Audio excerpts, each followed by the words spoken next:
Savaitgalį Klaipėda šėlo Lindy Hopo ritmu. Specialiai iš užsienio atvykę šio šokio ekspertai neslėpė nuostabos, jog šis prieš kelis dešimtmečius gimęs šokis itin populiarus tarp jaunimo. Tuo tarpu užsienyje juo domisi daugiausia vyresnės kartos žmonės. Tai, kad Lindy Hopas populiarėja, įsitikino ir mūsų korespondentai.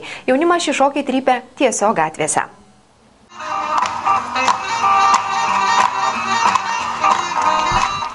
Lindy Hopo manija užkrėtė visą Klaipėdą. Štai tokį vaizdą buvo galima išvysti šeštadienio ir sekmadienio popietę pačiame Klaipėdos centre.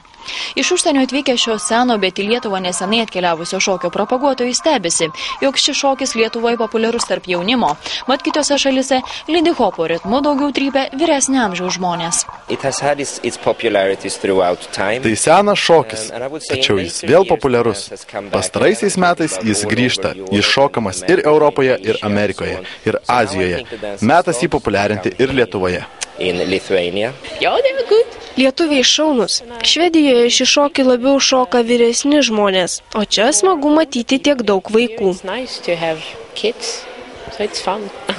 Matau, kad lietuviai tikrai šoka iš širdies, tai parodo kūno judesiai. Ir tai iš tiesų smagu, mat jauti tikrą šokio dvasią. 3 iš užsienio atvykę Lindy Hopo šokio profesionalai visą šį savaitgalį klaipėdiečius ir miesto svečius mokė šio šokio gudrybių. Jų teigimu, jį išmokti nėra sunku.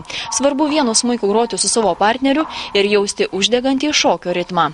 Lindy Hopo propaguotojas Klaipėdoje Ichtiandras Veliulis teigė, jog šio šokiu domisi ne tik vis daugiau klaipėdiečių, bet ir provincijos gyventojų. Tai populiarėja Lietuvoje, žinai, ne taip, kad aš anksčiau ateidavau į Kurpius, 25 vien šokdavau, neaiškiai pastoju, nes galvodavau, kas šito šokis, o dabar žiūrėk, jau šokai ir Vilniuje, Telšiuose, ir Šiauliuose, ir Jonišky, ir Klaipėdoje, ir Kaune jau yra keletas žmonių, kurie tom žada užsiimti.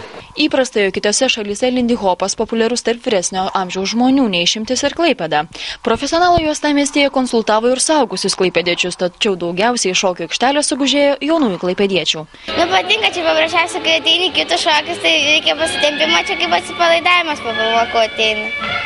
O kaip tau? Man gerai. Ar patinka šokį? Labai patinka.